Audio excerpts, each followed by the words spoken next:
Welcome back to the kitchen. Today we're going to talk about a few of my favorite things. So here's my favorite things I thought I would talk to you and show you about and what I actually use them for, right? Not just actually show them, but let's tell about what we're going to use them for. So let's start with these awesome thermometers, okay? So they are probe thermometers. This one has 2 probes, this one has 1 probe.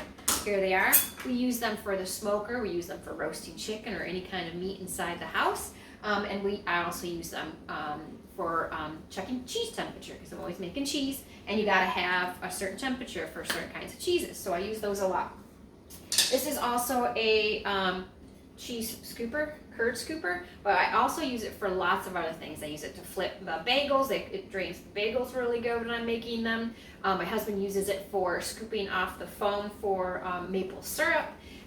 So we just use this quite a bit for a lot of different things. It's just really nice and wide. I really like it. Stainless steel. I have also recently started getting into wooden things. I've only just used stainless steel, which I love.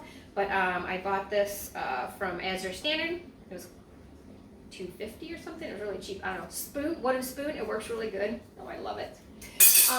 Then we have, this is sourdough, if you're wondering what this is, but these plastic lids, I just absolutely love these. They come in all different colors, and then of course the wide mouth and the regular mouth, and I'm just constantly using these lids for everything in quart jars, because I am an admitted quart jar or a mason jar aholic, just so you know. I also use this bench scraper quite often for a lot of different things. I've seen people actually use it to chop up stuff, scoop up all the veggies to dump them into whatever you're making and stuff like that. I use it a lot with my sourdough, with my bread, because it cuts the dough nice and soft instead of you trying to tear it like this, so it's much gentler on the dough, and that's kind of what you want in some cases. And I also use this butter thingy, what's that thing called? Anyways, I love this thing. I use this a lot. I just splurged on it maybe about 1.5 years ago, and I was like, where were you all my life? I love it to cut up the butter into the pastries and to make the homemade pot pies and stuff like that. It just works really, really good. I also use it for some of the sourdough stuff too.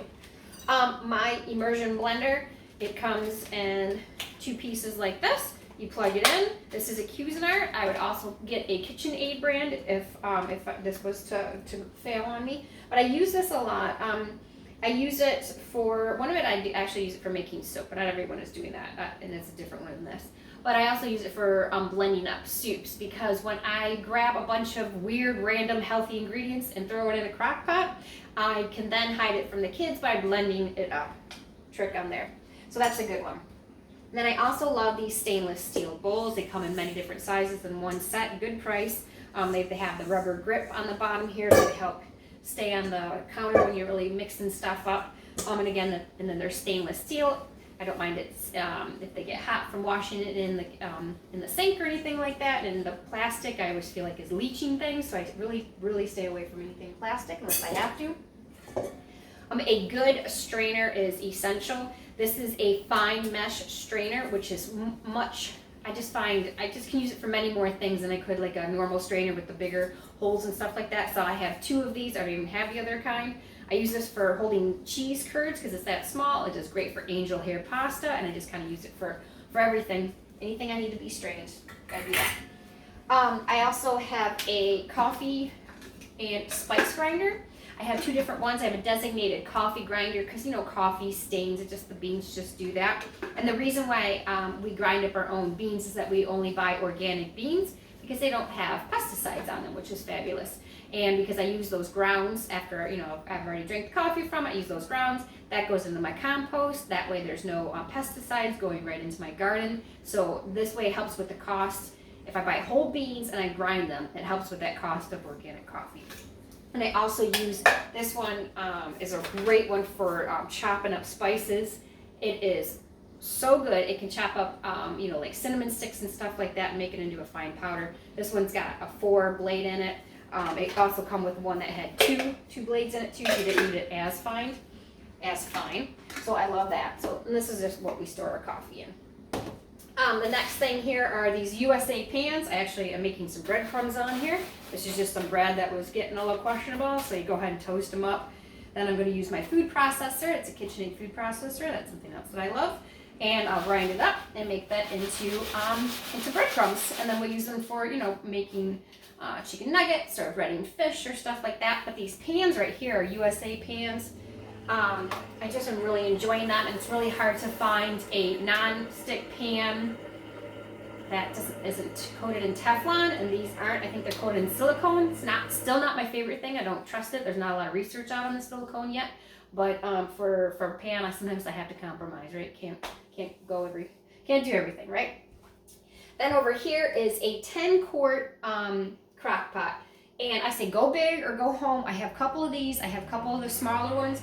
This one is fabulous. When we raise our own whole chickens, they're just a nice size. They're 5-6 pound birds. They're awesome. They fit nicely into here. You can make bigger items or bigger amounts of soup, and then you can freeze stuff and do stuff for later. If you've got a bigger piece of pork or beef or something like that. It just works really good than those smaller ones. I don't even use the smaller ones unless I need them as a backup, or if it's like a side dish like mashed potatoes at a holiday or something like that. And then, of course, the best thing for last is my cast iron pans.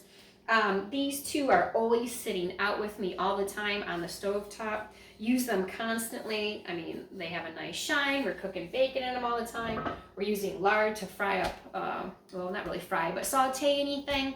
So I constantly am using the cast iron pans. They don't even get put away. They're just on the counter all the time. So these are some of my favorite things, and I hope that you enjoy them too. And let me know what your favorite things are too. Go ahead and post it in today's post and let me know what you think.